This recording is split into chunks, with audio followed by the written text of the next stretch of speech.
सरकार की ओर से पेश किए गए 7वां बजट में के प्रमोशन के लिए जिला भाजपा प्रभारी नगर पहुंचे थे। इन्होंने पत्रकारों से वार्ता की और पत्रकारों द्वारा पूछे गए सवालों का किस तरीके से जवाब दिया है, आइए आपको भी दिखाते हैं। बता दें कि केंद्र सरकार की ओर से 7वां बजट पेश कर दिया गया है, जिसको लेकर विपक्षी दल तमाम तरीके की प्रतिक्रियाएं कर रहे थे।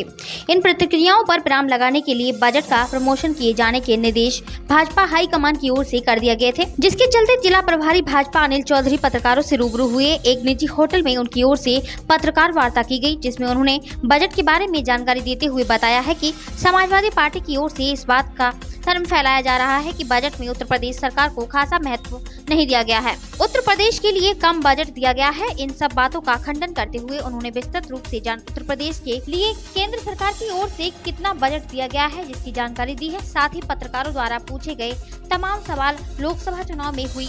हर दलितों के उत्पीड़न और भाजपा में हो रही अंदरूनी संबंधित कई सवाल, जिनका जवाब देते हुए जिला प्रभारी अनिल चौधरी ने क्या कुछ बताया है, अब जरा ये भी सुनिए। कि चुनाव से पहले उन्होंने ये झूठा नैरेटिव चलाया, अभी उन्होंने ये नैरेटिव सेट करने का प्रयास किया है कि उत्तर प्रदेश में के लिए बजट में कोई विशेष प्रावधान नहीं है। तो मैं हमारे सभी मीडिया के बंधुओं को अवगत कराना चाहता हूं कि केंद्र सरकार का जो बजट है उसमें पिछली बार के बजट के अपेक्षा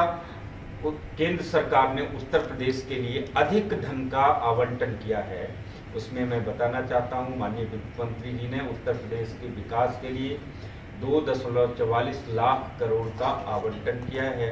और बजट जिसके माध्यम से राज्य में इंफ्रास्ट्रक्चर, उद्योग और ऊर्जा के क्षेत्रों में महत्वपूर्ण प्रगति होगी, जिसमें विशेष रूप से उद्योगों के बारे में एक अनुमान है कि लगभग 20 लाख इकाइयों को जीवन दान दिया जाएगा और लगभग 22 लाख नए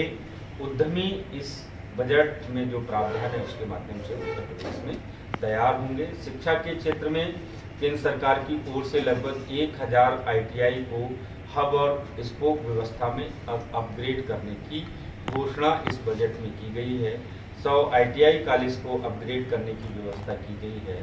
जिसके माध्यम से लगभग 3.5 लाख युवाओं को फायदा मिलेगा